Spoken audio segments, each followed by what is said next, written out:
Harry Potter, After Dumbledore's Death.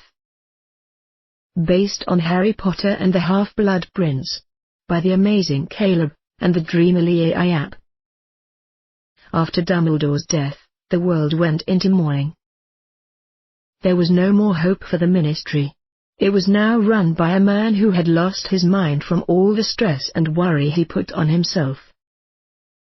Everyone was trying to be strong, but everyone felt empty inside.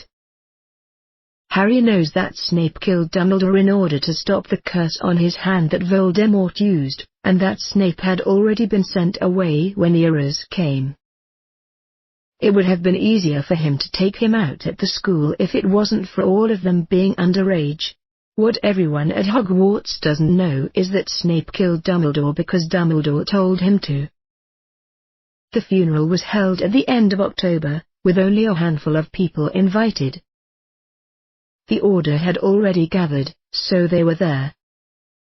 Sirius had taken to sitting next to Harry and Remus and talking about anything and everything they could think of.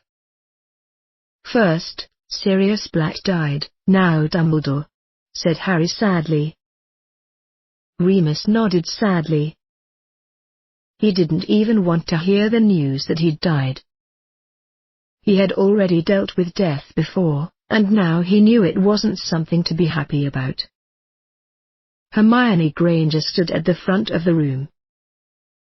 She looked like she might cry, but her face remained neutral. "Why would Snape want to kill Dumbledore?" asked Hermione. "Because Dumbledore threatened to tell him where he could find a Horcrux," said Harry. "But it wasn't until after Dumbledore was dead that I found one." "That still doesn't explain how he got a hold of that book," said Ron.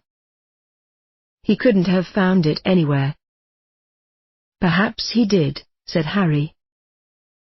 "There are many books in Grimmauld Place, including some books on dark magic. It's possible that he had it somewhere, hidden or otherwise."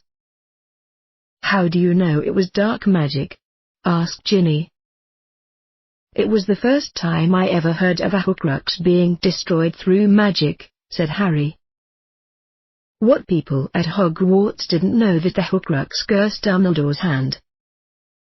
They thought that he had been bitten by a snake, but this was different. It had been made in a ritual designed to destroy someone's soul completely. When that happened, they were forever gone.